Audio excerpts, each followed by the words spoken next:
नमस्कार। मध्यमत में आपका स्वागत है।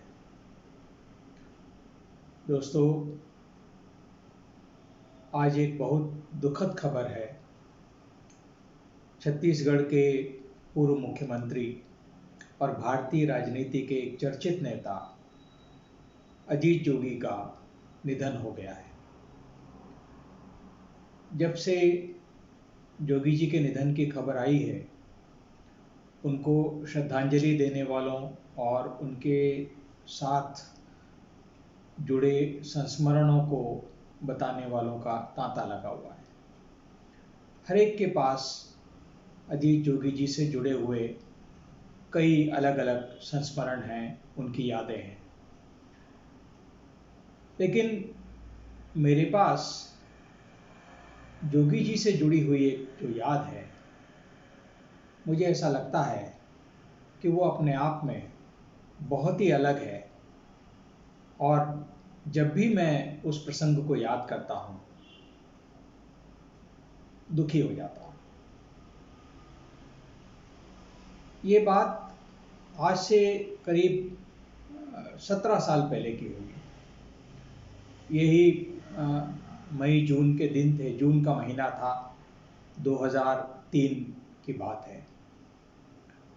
और मैं मध्य प्रदेश और छत्तीसगढ़ के ईटीवी में मध्य प्रदेश और छत्तीसगढ़ के प्रभारी के रूप में भोपाल में काम कर रहा था। जब ये घटना हुई उससे कुछ ही महीने पहले मैंने भोपाल के एक बहुत ही मेधावी और प्रतिभा संपन्न पत्रकार प्रशांत कुमार को यहाँ से ईटीवी में उनका चयन करवाकर हैदराबाद भिजवाया था। हैदराबाद में वो चैनल डेस्क पर थे, प्रोड्यूसर थे और सब कुछ अच्छा चल रहा था। अचानक एक दिन खबर आई कि पिछली रात प्रशांत कुमार का रामोजी फिल्म सिटी यानी आरएफसी से लौटते समय रोड एक्सीडेंट हो गया है और उनको गंभीर अवस्था में वहाँ हैदराबाद के ही एक हॉस्पिटल में एडमिट कराया गया। हम सब लोगों के लिए बहुत ही शॉकिंग खबर थी। जैसे ही हमने पूरी जानकारी लेने के बाद जैसे जैसे खबरें आती गई, हम लोगों के दिल डूबते गए क्योंकि खबर अच्छी नहीं आ रही थी। डॉक्टर्स प्रशांत की जिंदगी को बचाने के लिए जद्दोजहद कर रहे थे और उधर हॉस्पिटल में मौजूद ईटीवी के हमारे साथी मुझे अलग से बता रहे थे कि सर, हालत अच्छी नहीं है। और फिर अचानक वो खबर आई जिसके बारे में हमने कभी सोचा भी नहीं था। प्रशांत इस दुनिया में नहीं रहे। एक युवा पत्रकार जिसके साथ एक गृहस्थी भी थी, छोटे पत्नी, छोटी बच्ची, और अचानक एक पहाड़ सा टूट पड़ा। इस घटना के बाद आगे की जो काम होते हैं उसके लिए तय किया गया कि प्रशांत के पार्थिव शरीर को भोपाल लाया जाए। अब वहीं पर ये था कि भोपाल लाने में, हैदराबाद से भोपाल लाने में समय लगेगा, कई घंटे लग सकते हैं, ट्रेन में बुकिंग करानी पड़ेगी, कई सारी चीज़ें हैं। और उसी दौरान प्रशांत के परिवार वालों की तरफ से एक सूचना मेरे पास आई कि वो चाहते हैं कि क्या प्रशांत का पार्थिव शरीर हम बाय एयर भोपाल ला सकते हैं क्या। मैंने कहा ठीक है, इस पर प्रयास करते हैं। मैंने उस समय मध्य प्रदेश में मुख्यमंत्री निवास पर बात की। उन दिनों दिग्विजय सिंह मध्य प्रदेश के मुख्यमंत्री हुआ करते थे। तो सीएम हाउस से बताया गया, मैंने पूछा कि भाई इस तरीके की बात है, क्या हमको उसके पार्थिव शरीर को लाने के लिए स्टेट प्लेन मिल सकता है क्या। तो मुझे बताया गया कि मध्य प्रदेश का विमान एक तो अभी उपलब्ध नहीं है, वो शायद उस दिनों, जहाँ तक मैं रिकॉल कर पा रहा हूँ चीज़ों को, वो शायद उन दिनों उत्तराखंड में था। वहाँ कोई काम था या मौसम की खराबी के कारण वो फंसा हुआ था। दूसरे, मुझे बताया गया कि इस तरीके के जब किसी को लेकर आना होता है तो विमान में कुछ परिवर्तन करना पड़ते हैं, उसकी सीटों को खोलना पड़ता है ताकि वो जो कफिन है उसको उसमें रखा जा सके और फिर उसको लेके आया जा सके।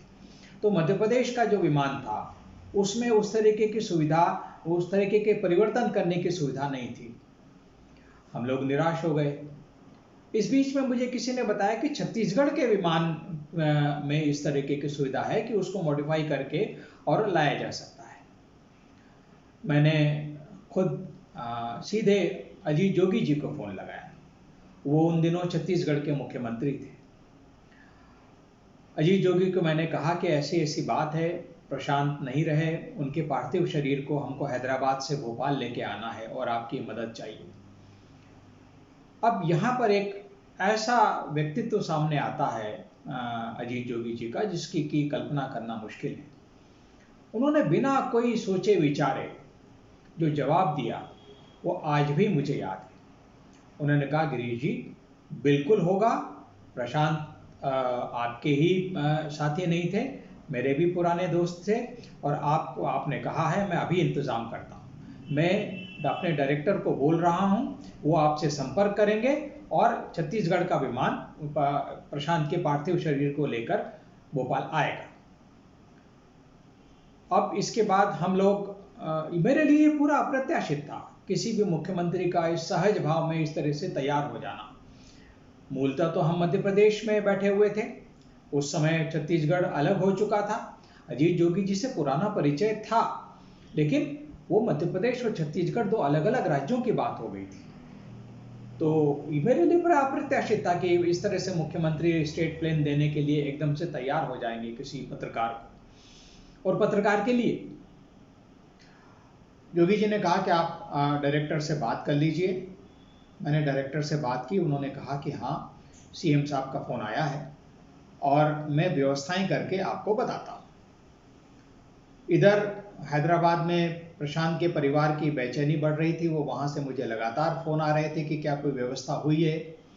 और मैं लगातार रायपुर में जो जनसंपर्क के डायरेक्टर, शायद उन दिनों, मुझे अगर मैं ठीक से रिकॉल कर पा रहा हूँ तो कोई मिस्टर पाठक थे जिनसे मेरी बात हो रही थी।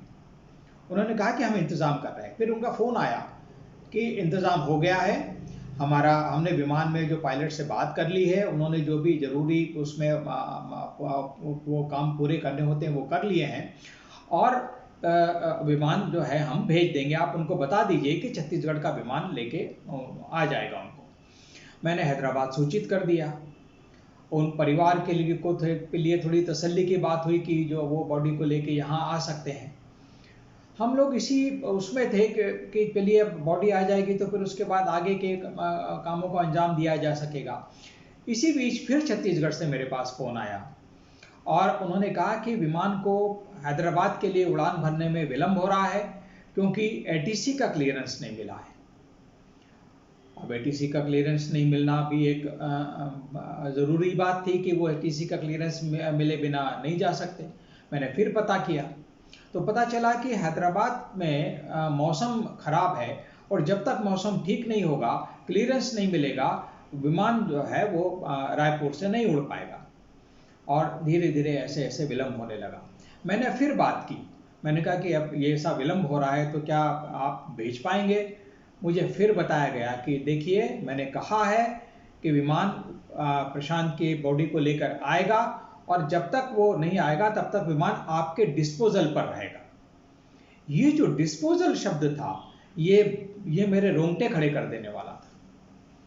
यानी हम लोग पत्रकारिता में बहुत सारे लोगों से संबंध रखते हैं, कई बातें करते हैं। हम लोगों के, आप मान के चलिए कि कोई हमेशा रिश्ते एक जैसे भी नहीं होते, क्योंकि हम पत्रकारिता का धर्म निभाते हैं। तो ज़रूरी नहीं होता कि हम बिल्कुल ठकुर सुहाती ही करें। लेकिन ऐसे कठिन समय में अगर कोई मुख्यमंत्री आपसे ये कहे कि आप एक राज्य का स्टेट प्लेन आपके डिस्पोजल पर है कि आपके साथी की बॉडी को लेके आया जा सके।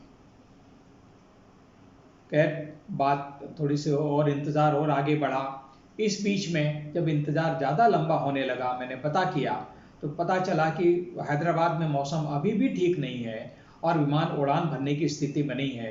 पायलट तैयार हैं, जैसे ही विमान को उड़ने की अनुमति मिलेगी वो चले जाएंगे। इंतज़ार चूंकि लंबा होता जा रहा था, उधर हैदराबाद में प्रशांत के परिवारों की पीड़ा और उनका दर्द जो है वो बताने लायक भी नहीं था। एक जवान मौत हुई थी परिवार में, हमारे मतलब उनके परिवार में नहीं, पूरे ईटीवी परिवार के लिए वो सदमे का विषय था। खैर, अंततः परिवार ने तय किया कि वो प्रशांत की बॉडी को ट्रेन से ही लेकर आएंगे और उन्होंने ट्रेन में बुकिंग कराई और ट्रेन से वो बॉडी भोपाल लेकर आए।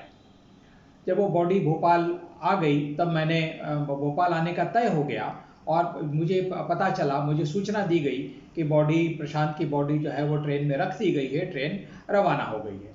तब मैंने रायपुर फ़ोन किया और बताया कि अब आपको अब विमान की ज़रूरत नहीं है और हमने वो इंतज़ाम कर लिया है और प्रशांत की बॉडी को हम ट्रेन से ही लेकर आ रहे हैं। उसके बाद भी आप देखिए कि उसके बाद मेरे पास फिर फ़ोन आता है, गिरीश जी क्या हुआ, क्या आपने मना क्यों कर दिया? मैंने कहा साहब मैंने मना नहीं किया, उसके पीछे कारण ये रहा कि चूंकि एटीसी का क्लियरेंस नहीं मिलने की वजह से विमान नहीं उड़ पा रहा था। उधर परिवार वालों की स्थिति आप समझ सकते थे और वो ज़्यादा देर तक रुकने के लिए की स्थिति में नहीं थे, उनकी मानसिक स्थिति भी वैसी नहीं थी। तो इसलिए हमको फैसला करना पड़ा, परिवार के अनुरोध पर ही फिर बॉडी को ट्रेन में बुक कराकर हम यहाँ लेकर आए हैं। बहुत दुखी मन से अजीत जोगी ने कहा कि अरे देखिए, आपने और एक बार तो कुछ बात कही थी और ये बात ऐसी थी कि जिसमें मुझे भी वो लगता कि ये मैं कम से कम किसी काम तो आ सका, तो लेकिन वो भी नहीं हो पाया। मैं क्षमा चाहता हूँ आपसे। तो मैंने कहा कि नहीं, आपके इसमें क्षमा मांगने की आपकी कोई बात ही नहीं है, क्योंकि इसमें आपका दोष नहीं। आपने तो इतनी उदारता दिखाते हुए राज्य का स्टेट प्लेन एक पत्रकार के लिए इतने घंटे तक, शायद मुझे लगता है शायद 12 घंटे से अधिक समय तक वो एक तरीके से उन्होंने होल्ड करके रखा था कि आप मेरी बात हो मेरे डिस्पोजल पे कि आप जब कहेंगे वो उड़ेगा और उड़ के और प्रशांत की बॉडी को लेकर आएगा। ये एक ऐसा प्रसंग है जो बताता है कि अजीत जोगी जैसे नेता रिश्तों को कितनी अहमियत देते थे। आज इस तरह से रिश्तों को अहमियत देने वाले नेता बहुत कम मिलेंगे। संबंध बहुत ज़्यादा औपचारिक, बहुत ज़्यादा व्यावसायिक हो गए हैं और ख़ासतौर से ऐसे समय में जबकि एक पत्रकार जो जा चुका है, आपके उसके साथ कितने भी संबंध हों, लेकिन अब वो दुनिया में नहीं है। उसके दुनिया के जाने के बाद आप उसको याद रख सकें, अपने वर्तमान संदर्भों का सम्मान कर सकें, ऐसे राजनेताओं में मैं अजीत जोगी को शामिल करता हूँ। बात एक विमान को उपलब्ध कराने की नहीं है, हालांकि ये कोई छोटी बात भी नहीं है। मैं अभी भी मानता हूँ कि ये बहुत बड़ी बात थी, बहुत बड़ी उदारता थी उनकी, लेकिन इससे भी बड़ी बात है उनका मन। अन्यथा वो चाहते तो कह सकते थे कि नहीं, हमारे यहाँ तो ऐसी सुविधा नहीं और गिरीश जी मुश्किल होगा विमान भेजना। लेकिन उनको ये भी मालूम रहा होगा कि अगर अब आगे बात उठेगी तो एक निजी व्यक्ति के लिए इस तरह से विमान भेजने को लेकर उनसे सवाल जवाब भी किए जा सकते हैं। और आज के समय के मीडिया की अगर कल्पना करें तो हो सकता है कि वो मीडिया के लिए एक बवाल भी खड़ा हो सकता था उनके लिए मीडिया में। लेकिन उन सब की परवाह किए बिना अजीत जोगी ने वो फैसला किया था। इसका मलाल उनको भी रहा और हमको भी रहा कि उनकी इतनी उदार पेशकश के बावजूद वो सुविधा हमारे किसी काम नहीं आ सकी। लेकिन हाँ, संबंधों का जो सम्मान उन्होंने दिखाया वो उनका बड़प्पन था, वो उनकी उदारता थी और वो अजीत जोगी को असली अजीत जोगी बनाता है। शायद ये एक उदाहरण पर्याप्त है ये जानने के लिए कि आज अगर अजीत जोगी के नाम को लेकर लोग इतने संस्मरण सुना रहे हैं, लोग आपको टीवी चैनल पर इतने दुखी और अवसाद में नजर आ रहे हैं, तो उसका एक कारण ये भी है कि उन्होंने अपने संबंधों को बहुत ही मजबूती के साथ और पूरी निष्ठा के साथ निभाया। जिनके साथ उन्होंने संबंध रखे उन्होंने उसे पूरी ईमानदारी के साथ निभाया। आज जब भी वो घटना याद आती है, दोनों तरह से मेरे अब लिए वो दुखद घटनाएं हो गई हैं। अब वो जब भी घटना याद आती है और आज का दिन जब भी याद आएगा, मैं प्रशांत को तो याद करूंगा ही करूंगा, लेकिन अजीत जोगी जी को भी याद करूंगा। न तो प्रशांत जैसा सहयोगी मिलना मुश्किल है, उसी तरीके से अब राजनीति में अजीत जोगी जैसा राजनेता मिलना भी मुश्किल है। दोनों की स्मृतियों को मेरा प्रणाम।